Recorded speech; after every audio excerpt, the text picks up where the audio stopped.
নমস্কার, শ্রবণ সঙ্গী পডকাস্টে আপনাদেরকে স্বাগত। আমি প্রবীর। আজ বাঙালি তথা বিশ্বের গর্ব রবীন্দ্রনাথের ১৬৪তম জন্মবার্ষিকী।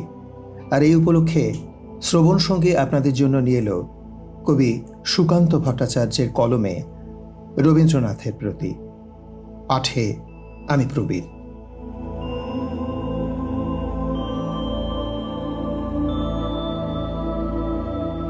এখনো আমার মনে তোমার উজ্জ্বল উপস্থিতি, প্রত্যেক নিভৃত ক্ষণে মত্ততা ছড়ায় যথারীতি।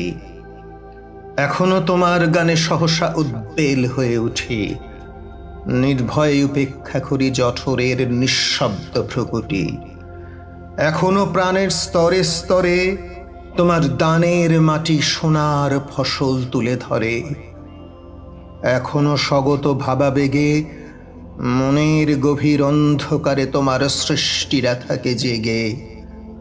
তবু ক্ষুধিত দিন ক্রমশ সাম্রাজ্য গড়ে তোলে, গোপনে লাঞ্ছিত হই হানাদারি মৃত্যুর কবলে।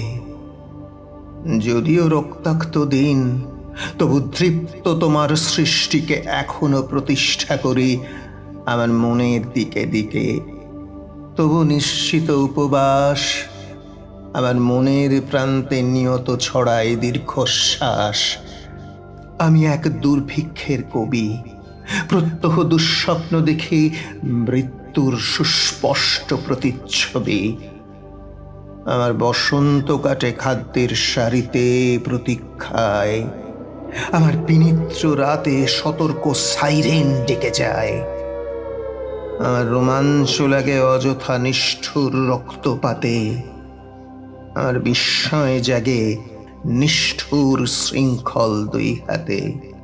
তাই আজ আমারও বিশ্বাস শান্তির ললিত বাণী শোনাইবে ব্যর্থ পরিহাস। তাই আমি চেয়ে দেখি প্রতিজ্ঞা প্রস্তুত ঘরে ঘরে, দানবের সাথে আজ সংগ্রামের তরে। দানবের সাথে আজ সংগ্রামের তরে।